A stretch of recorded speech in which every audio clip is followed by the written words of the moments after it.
About what homecoming is, what it's supposed to be like, and the fun of having some of these guys, the golf scramble on Monday and some other activities going on, just these guys getting to know kind of what this program was built on.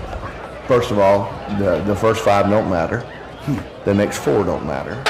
This is the game that we're at. This is who we're playing this week. It's all about us versus Hillsboro. It is homecoming. Homecoming for the football coaches, for the alumni, for the students, for the community. Something to get excited about. We had the Blue Devil football golf scramble, 17 teams, a lot of former Blue Devils. A lot of good times, old stories, and bad golf. And a few of them were ringers. But to make a long story short, there'll be a parade, there'll be a pep rally, there'll be a dress-up days. As we're sitting here, I may have to kiss a donkey tomorrow at the pep rally. It's all in fun. It's exciting times. We're proud to be 5-0. We're glad it's homecoming. We hope there's a lot of excitement. A lot of people, a lot of alumni, a lot of people come back, take it in. Some will be seeing it for the first time.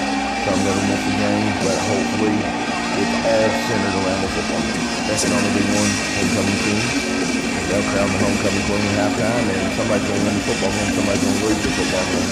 It is our job to focus. It is our job to do our job to put on the show that they can see, that they can be proud of, and hopefully come away there with a win. Now that's easier said than done, but I reiterate that every day this week, every opportunity that I've had. It is our job to play football, and hopefully we can focus on the task at hand. Enjoy all the festivities. I want them to be kids. I don't want them to be robots. Times has changed. It's not 1980 where you come in and you sit down and you're focused, and it's not. We're not watching Hoosiers and all that stuff. I've kind of adapted with the times. We'll be a little more laid back and stuff, but when it comes 5:30, it's time to focus, and let's get ready to play ball and go out there and have fun. That's what this is about, and this is one of the games that especially these seniors will remember the rest of their life. And winning is fun. And there's a lot that goes into it, a lot of the process, and a lot of the process isn't fun. But going out there on Friday night, putting on the blue and white, walking through that checkerboard, hopefully the crowd is large and active, and that's fun. Playing for the Devils on the front, and we don't have names on the back, but they all represent somebody. Somebody's watching them, somebody's for them, somebody's their biggest fan, and hopefully, it's a good experience. But homecoming is a nightmare, but it's supposed to be fun, and hopefully we can do our part and get a win. Well, Gian Azita was a big domino. He still might be a game day decision this Friday. We'll see how that goes, but him not being in the lineup has shifted a lot, both offensively and defensively. You're blessed right now that you do have a lot of athletes who can move around in different positions. Hasn't necessarily been the cleanest, best football, but still come out of there with 2 wins. Probably going to have to do that again, most likely on Friday as well. We kind of built it from the defensive side up. Offensively, we were built. Let's let Gian run the ball and do his thing, and then we'll go off of that. And then when he goes down, there is a domino effect. But one man's loss is another man's gain. We hope Gion's able to go, and if he is, we'll pick right back up. But if he's not, then Jadon Stafford moves in there and gets more carries. Deontay Wilson may get more carries instead of being at linebacker. Different wide receivers now have to come into the game, and they may get more opportunities. And that means more people get to play special teams. And there's a domino effect, but we say it all the time. You never know when your number's going to be called. Next man up mentality. Let's go. We're not going to stop. No matter who it is or what it is or why it is. So it's a good opportunity, and like I say, the past 2 weeks we've seen a little of that from different people. So hopefully we will continue to see us grow and develop, and his return will only make us better, and hopefully we're growing and learning as we go. I'm going to own something, and you called it out. Last week I mentioned your defense hadn't given up any points in the fourth quarter. I jinxed you. You gave up 14 in the first quarter, but a huge momentum shift at the end of that to go, I think it was with 3 minutes to go. It was a 7-7 game, and then at the end of the quarter it was 14-all. Just a crazy final few minutes of that game. I'll switch the other side, hopefully not jinxing you again. We call that the John Jinx, by the way. Get used to it. This team's only given up 9 points in the fourth quarter. So when you need them to stand up the most, twice now they've gotten a defensive stop in the closing minutes to win the ball game. Week 1, week 5. That's big football. I am a numbers person. I like to look at numbers and analyze and do and all the things. Only number that I'm concerned with is we either going to mark 1-0. It's going to happen. You're going to play good football teams. Other people get played to coach. They also have good players. All the things. And cause some drives to end in field goals instead of touchdowns. And then at the end, we were able to get the stop that mattered to give us the ball back and run out the clock. A lot of these guys have been through this fight, and it hadn't sometimes turned out the way we wanted it. So they have learned from that, and I felt like coming out of that timeout there right before the second series that they had before the end where we caused Juwan Stafford made 2 plays. Jaden Stafford caused us a sack, and the ball's on the ground, and we almost get to it, and they have to kick a field goal. And here we are, and we go down and score. A lot of times that ball doesn't bounce our way. A lot of times 4th and 5 don't go our way. Again, resiliency, growing up, maturing, no bickering, no fighting, no pointing fingers. Let's just go play football and find a way to win. Just go 1-0 each week and try to get better each game, and that's it's bounced a lot of ways, but we felt better in getting it all together. If we can get healthy and get everything clicking in the right direction, one night we'll put all 3 phases together against a good football team, and hopefully it'll look the way most people want. Good luck, Coach. Thank you. Archie Gromes, class of 2004, quarterback, linebacker, go Big Blue. 52, Grayson Bueller. All right, Jeremiah back at the station. Let's take a 3-minute commercial break. Let's take a 3-minute break back at the station.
Watkins Stadium, Clifton Tribble Field, inside the Tommy Bryan press box. So glad to have you along, guys, wherever you are, however you are tuned in.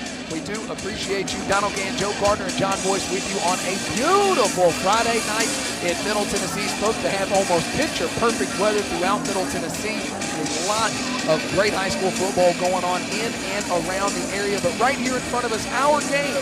It is the 2-2 Hillsboro Burros coming in for the first ever meeting between the Lebanon High School Blue Devils, who come in at 5-0 and 1-0. Joe Gardner, this is the final non-region game here for the Blue Devils. It is your last opportunity to really kind of straighten things up before you get into the last 4 games of the regular season of region play.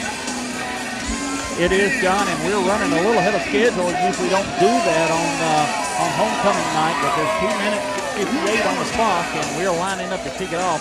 Let me get your officials quickly. Benji Oldham, Eric Reed, Tommy Ware, Eddie Nixon, and Billy Howard are the officials, and Randy Milliken is your head referee of that crew tonight. Quickly, your captains first for the Burros of Hillsboro, Jacorian Raines, number 3, senior captain, number 5, Braden Hightower, senior, and number 77, J.D. York. Now captain for your Lebanon Blue Devils, number 52, Grayson Bueller, number 57, Owen Dahl, number 70, Jalen White, and number 2, Austin Harrison. Hillsboro won the toss, elected to defer. They will be kicking left to right as Lebanon will receive first or toward Hartman Drive. John? Set to kick off is Hillsboro. The Burros back to receive is Gavin Gregory. It's a deep kick, and it's going to go to Manier, who catches it inside the 5-yard line. He's going to bring it out, gets it to the 20, got a little bit of room, out to the 30, and fireworks go off after the play goes, but we do have a flag on the field, which looks like it might be coming back a little bit, maybe a block in the back, as they're going to back it up, and the fireworks are going off. Everybody was a little early tonight. Everybody's so excited they couldn't wait anymore. Couldn't wait. Couldn't wait to get a flag on the ground either. And it is going to back us up a little to come out of the hole here. Lebanon's going to be at about the 19-yard line here. So they're going to still walking. Goodness boy, gracious. that's a 20-yard difference. Manera had it out to the 30, and now it's sitting on the 10-yard line. So the Blue Devils' first snap of homecoming 2025 will be on their own 10, as Austin Harrison will head out there. No Gianna Zeta, so you will have Jadon Stafford in the backfield as your starting tailback. Lebanon will begin in a pistol formation. 2 receivers to the right, nobody to the left. They'll be moving to the left as you listen in, heading towards the big scoreboard. He walks up to the line of scrimmage and calls out the play. Now backs up. High snap. They'll hand it off to Stafford right up the middle. Dances over to the right a little bit, maybe a yard or 2 on that one, not much more. Starting up front for the Blue Devils in the middle, Big Seti, 53, Cedric Mills. Right guard, Sam Altador. Right tackle, Aaron Davis. Left guard, Cameron Lynchfield. Left tackle, Dwayne White III. As I said a moment ago, Gavin Gregory will be moving to that tailback position. TJ Searcy in the slot position right now. And Gavin Gregory out wide to the right. Brecken Rogers in there at your halfback sniffer position. They'll hand it off again. No, they're going to keep it this time. They're going to air it out. He's got Stafford. He's there. No.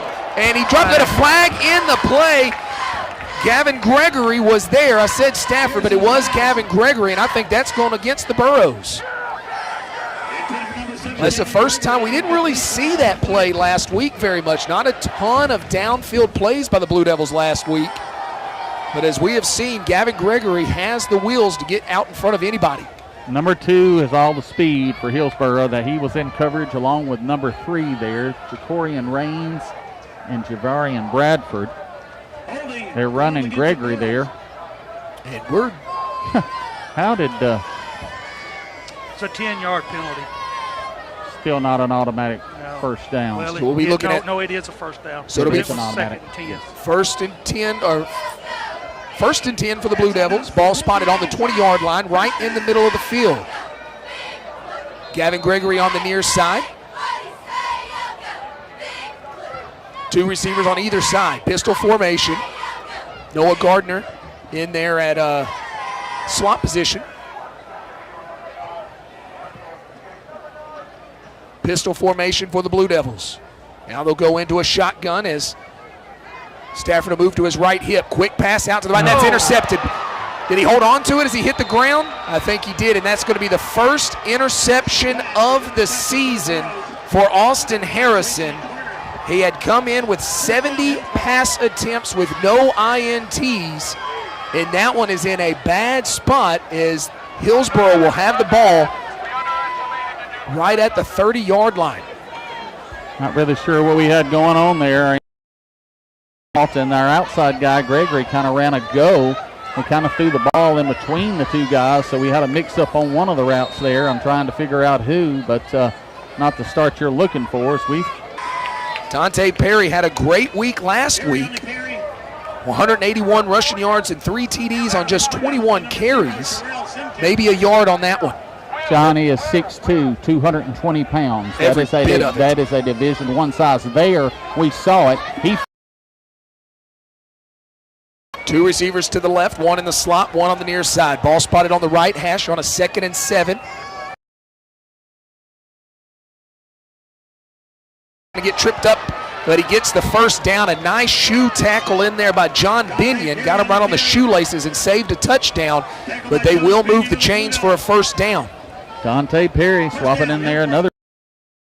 They ran a little power last week in the win over Glencliff and put up 35 points, and they found something early to try to run a little power. In Jamani Busby, and back in the backfield, Amari Manier. He's going to get stuffed at the line of scrimmage this time with no gain.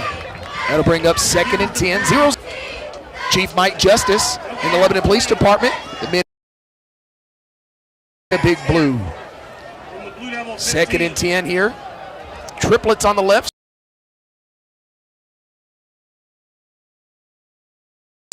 Fredericks gets the snap, hands it off again to Perry, and Perry is going to be tackled in the backfield for a loss.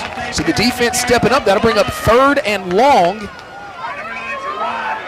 Not exactly sure what the kicking situation is here for Hillsboro, but I would imagine this is 2-down territory. Well, they didn't account for Juwan Stafford there, and if there's any guy you've got an account for, it's him. Now, kicking situation, let me say this before. I saw 20 kicking it in warm-ups. We do not have a 20 on our roster, so it is a mystery. This team averaging just over 16 points a game, so for them to get a touchdown this early in the game would be a big win for them. Fredericks quickly, and that's almost intercepted on a slant route, so that will bring up 4th and long, and as you said, we're completely unknown, and it looks like maybe they're bringing out the kicking team, and again, number 20 running out onto the field, and we do not have a number 20 on our roster. They will be trying this from the 16, from the right hash. Will make this a 33-yard attempt for number 20. That is all I can give you. I'm not sure of his age. There are several kickers on the roster, but 20 is not one of those guys. And he looks like okay, I thought for a second he was lining up like he was left-footed, but no. And he is. And the quarterback is the holder, so you need to be aware of that. But a 33-yarder from the right hash, snaps down, kicks up, and the kick is blocked. Lebanon is going to get a hand. I'm not sure if it ever really got off the ground as it just kind of submarined in, but Lebanon had good penetration. We'll keep it here, John, as Lebanon will take over on downs and escape that early interception by Harrison. Boy, I tell you, Harrison needs to be buying each of those young men a cheeseburger, as that's his 2nd turnover of the season, and neither one have really come back to bite him. Of course, you're looking at some momentum and timing, but the defense able to stand tall for the Blue Devils. So 1st and 10 for Lebanon on their own 20-yard line. High snap, they're going to hand it off again. That's going to go right up the middle and maybe a yard or two there for Jadon Stafford. John, the kicker's last name is Lockett. I've just found that out, so at least I will be able to give that kid credit. So number 20, Lockett, the kicker. Coming into the game here for Lebanon. Anderson Pierce will check in. Jonah Gardner also into the ball game. Searcy's going to be on the near side, out wide. Gardner's going to get kind of in a bunch formation. Not quite out in the slant and catching it, falling down. They're going to say not caught. That would have been a great catch by Anderson Pierce, but he couldn't reel it in time. That'll bring up 2nd and 10. Still not what we want. We're still mistaken, and I don't understand that because usually you kind of know what you're going to run the first series. We had Gardner and Anderson in the same spot. You're not supposed to have that as a receiver, and the pass was behind Anderson, but we've had a couple of mix-ups on our routes early. We got to get that straightened out. That's actually 3rd and 8. I said 2nd, so 3rd and 8. Big play here for the Blue Devils. Just want to get a first down here. 2 receivers on the near side, maybe a yard, and Lebanon is going to be forced to punt as Eli Jimenez will come out onto the field. Well, Hillsboro doing a good job of scouting that tunnel screen. We ran that with great success a lot of times this year, but again, they have speed to match, and aside from our penalty, our pass interference, we've been pretty anemic our first 2 drives. 7:14 left to play here in the opening quarter. 0-0 is your score. Was that Simpkins in on the tackle?